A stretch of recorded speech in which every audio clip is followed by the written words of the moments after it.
Hello, friends. Welcome to another exciting week. This week, I am going to share with you a three-part presentation. I will be talking about the employment relationship. Yes, the employment relationship. In my first presentation, I will take you through a brief introduction to employment relationship. We will define employment relationship and, of course, take a look at the basis of the employment relationship. In my second presentation, I will examine employment relationship contracts. And in my third presentation, we will address current trends or developments in the employment relationship. So let's go right away into the introduction to the employment relationship. Now, the employment relationship is one that is established whenever employers and employees work together. A positive employment relationship is required, one in which there is trust and mutuality. And this means that such a relationship exists when management and employees are interdependent and both benefit from this interdependency. Such a relationship provides a foundation for employment and employee relations policies, including, of course, the development of a climate of mutual trust. Employment relationship governs much of what organizations need to be aware of in developing and applying human resource management and employee relations processes, policies, and procedures. So now let us define the employment relationship. Organizations consist of employers and employees who relate to one another. This is the employment relationship, which may be expressed formally and, of course, can be referred to as the contract of employment. It will interest you to know that in law, an employee is someone who is working for an employer, who has the ultimate right to tell the worker what to do. The employment relationship can additionally be defined formally by such means as procedure agreements and work rules. But the employment relationship, take note, is also an informal and constant process that happens whenever an employer has dealings with an employee and vice versa. In fact, underpinning the employment relationship is a psychological contract which expresses certain assumptions and expectations about what managers and employees have to offer and are willing to deliver. Now, we have attempted to define the employment relationship. Let us take a look at the basis of the employment relationship.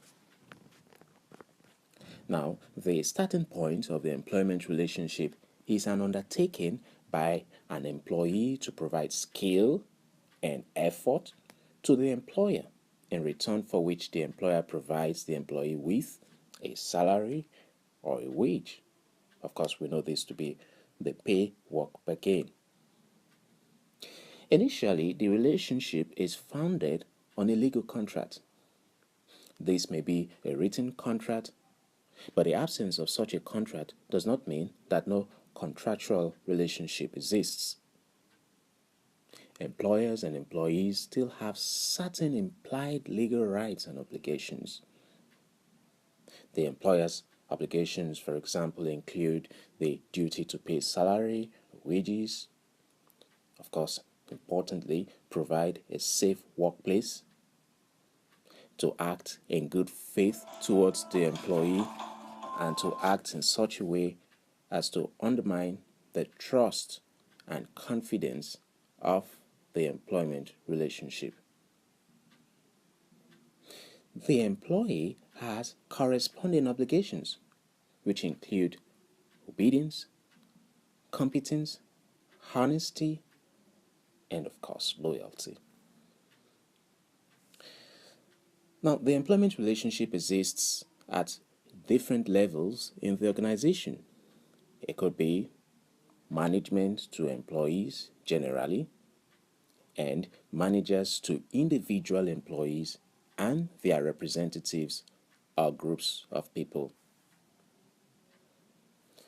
The operation of the relationship will also be affected by processes such as communication, yes, and consultation, and by the management style prevailing throughout the organization or adopted by individual managers.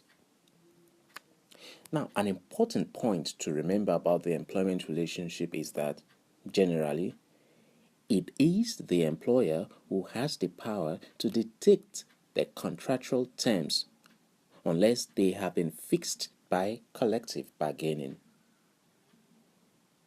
Now, individuals, except when they are much in demand, have little scope to vary the terms of the contract imposed upon them by employers.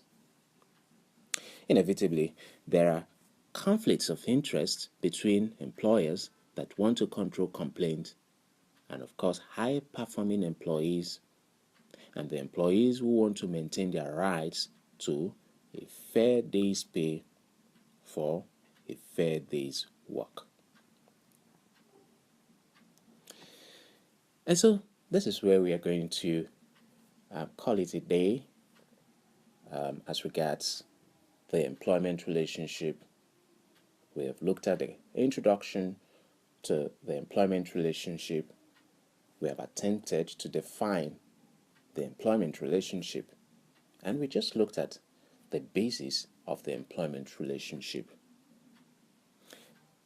So friends, look out for the second part of my presentation. It promises to be exciting. In that presentation, we will be talking about employment relationship contracts, the various employment relationship contracts. We'll also see how these border on human resource management policies and procedures. So, thanks for listening, and see you some other time. Goodbye.